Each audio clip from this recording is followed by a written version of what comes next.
Welcome to Spotlight. I'm Liz Wade. And I'm Ryan Gertzma. Spotlight uses a special English method of broadcasting. It is easier for people to understand, no matter where in the world they live.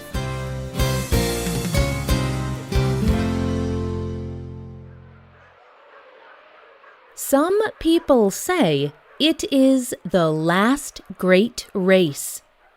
It takes up to 2 weeks to finish it. It is a test of human and animal.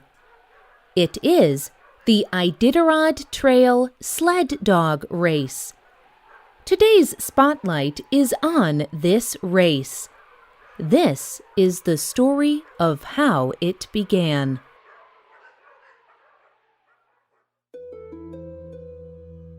It was January 1925.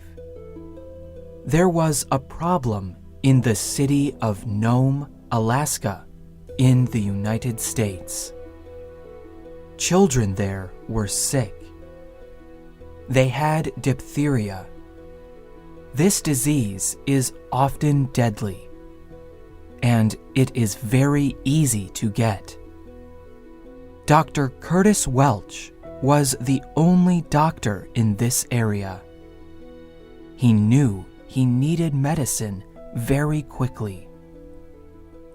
There were about 10,000 people in the area.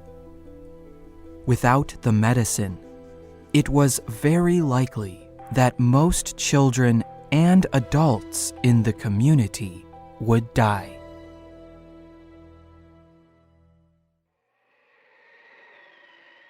Temperatures in Alaska can be as low as 51 degrees below zero.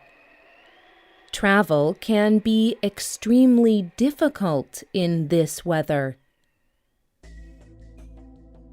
In 1925, no car or truck could drive over the snowy land, and the main seaport to Nome was closed for the season. Dr. Welch sent an emergency message to cities around the state of Alaska.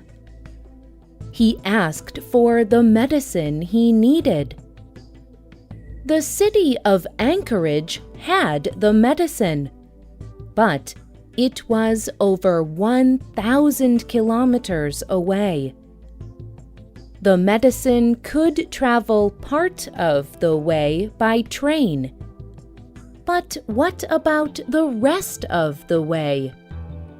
Officials decided to send the medicine to Nome by dog sled.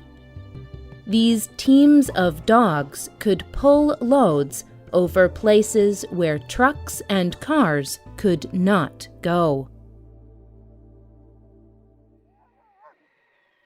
A group of dogs pulled the medicine on a sled.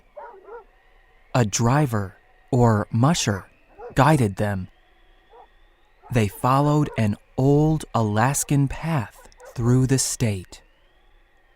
At the next town, this dog sled team passed the medicine to another team.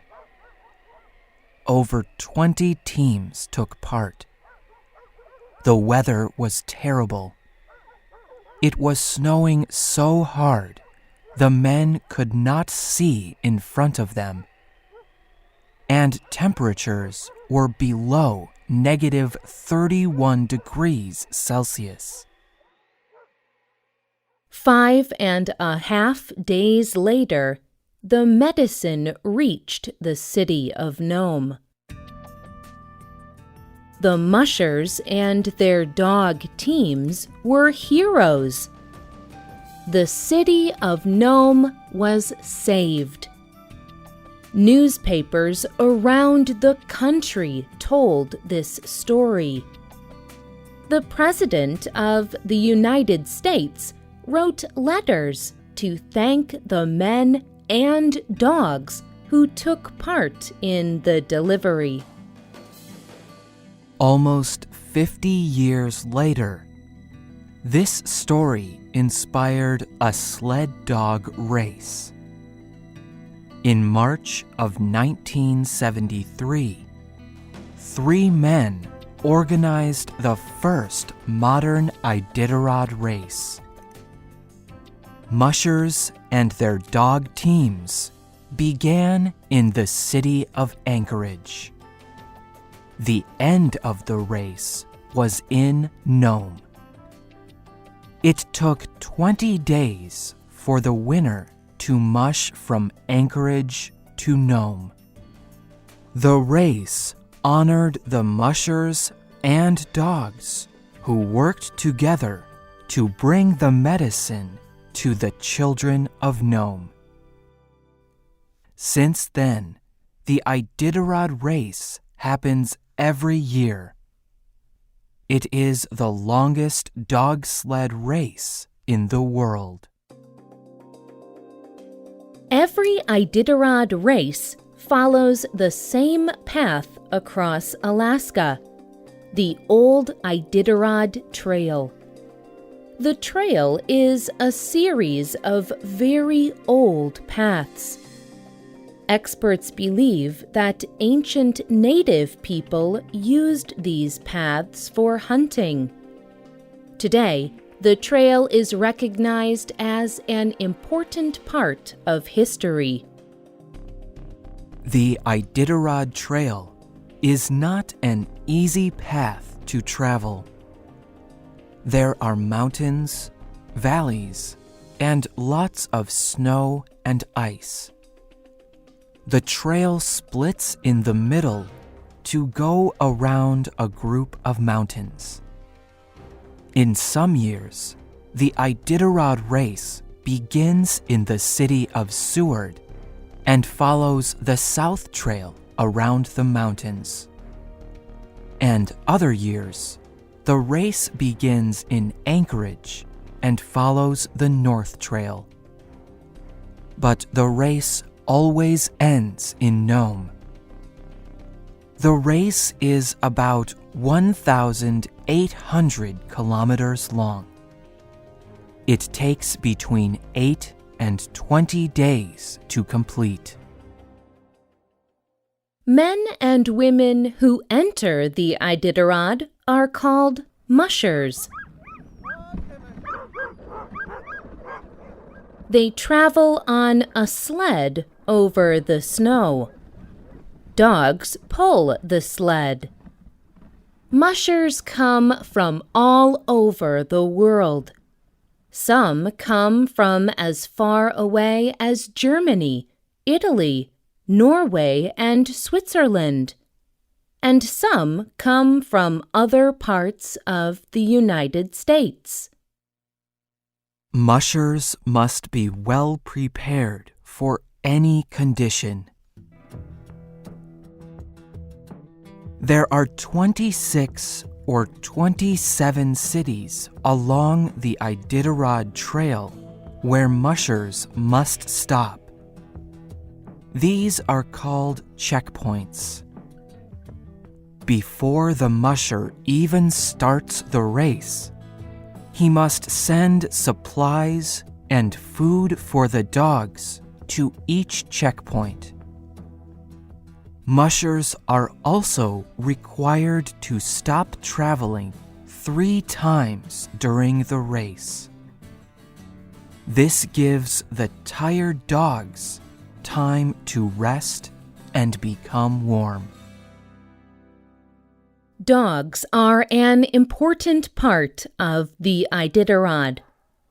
The most common kind of dog used in sled racing is the Siberian Husky.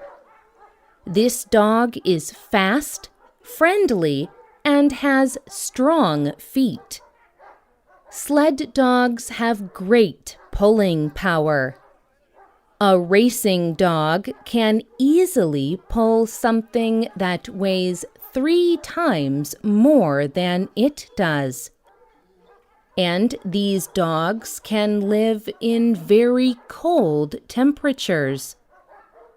Mushers take very good care of their dogs.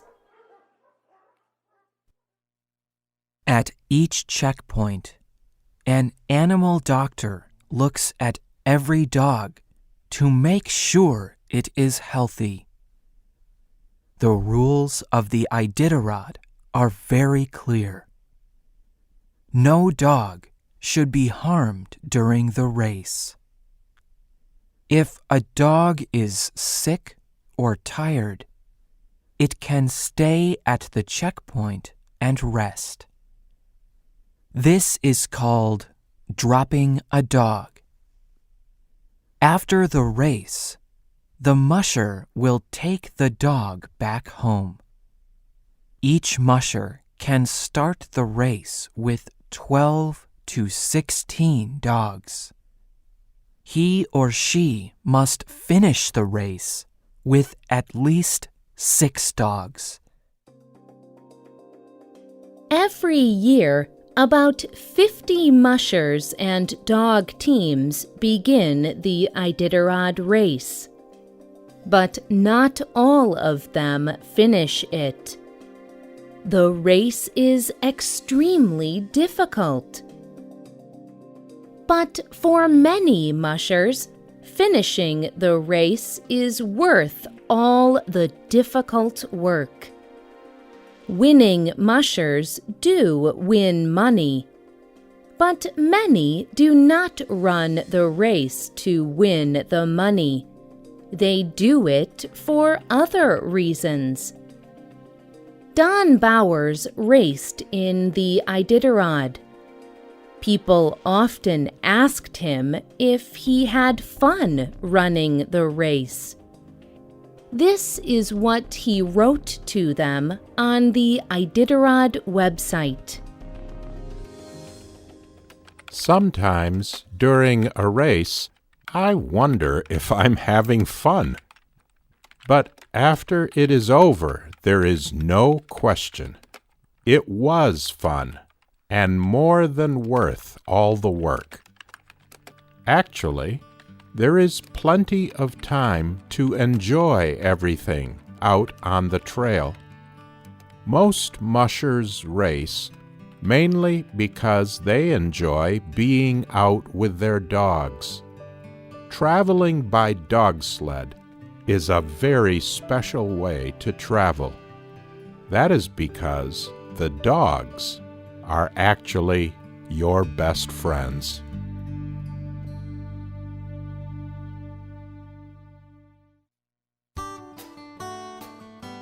The writer of this program was Liz Wade. The producer was Mark Drenth. The voices you heard were from the United States. All quotes were adapted and voiced by Spotlight. You can find our programs on the internet at www.radioenglish.net. This program is called The Iditarod, The Last Great Race. We hope you can join us again for the next Spotlight program. Goodbye.